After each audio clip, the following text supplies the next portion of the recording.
امی آج اسکول میں بلال نے میرا پینسل توڑا تو میں بہت غصے میں آ گیا۔ بیٹا غصے میں تمہارا چہرہ کتنا لال ہو گیا تھا اور ایک کالا سایہ بھی آ گیا تھا۔ امی کالا سایہ؟ کیسا سایہ؟ مجھے تو کچھ نہیں دکھا تھا۔ بیٹا جب ہم غصے میں آتے ہیں شیطان ہمارے قریب آ جاتا ہے، وہ خوش ہوتا ہے۔ امی کیا شیطان مجھے غصے میں لاتا ہے؟ کیا وہ مجھے کنٹرول کرتا ہے؟ بیٹا غصہ شیطان کا ہتھیار ہے، وہ چاہتا ہے کہ ہم غصے میں غلط کام کریں۔ ابو تو پھر غصے میں کیا کرنا چاہیے؟ کیسے روک سکتا ہوں اپنے آپ کو؟ بیٹا اعوذ باللہ من الشیطان الرجیم، یہ پڑھنے سے شیطان بھاگ جاتا ہے۔ ابو کیا صرف یہ پڑھنے سے غصہ چلا جاتا ہے؟ اتنا آسان ہے؟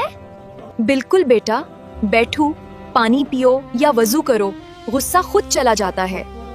امی کل پھر غصہ آیا، بلال نے مجھے دھکا دیا، میں نے اعوذ باللہ نہیں پڑھا۔ بیٹا کیا ہوا پھر؟ کیا تم نے کچھ غلط کیا غصے میں؟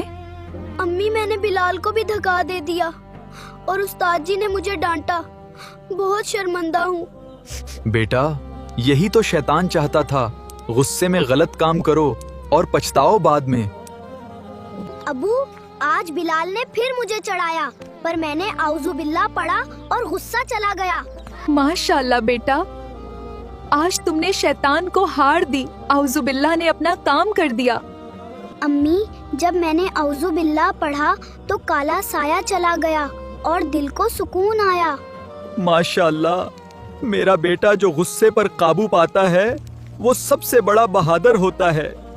بیٹا غصہ آئے تو اعوذ باللہ پڑھو، بیٹھو، پانی پیو اور اللہ کو یاد کرو۔ دوستو غصے میں اعوذ باللہ پڑھو، شیطان بھاگ جاتا ہے اور تم بہادر بن جاتے ہو۔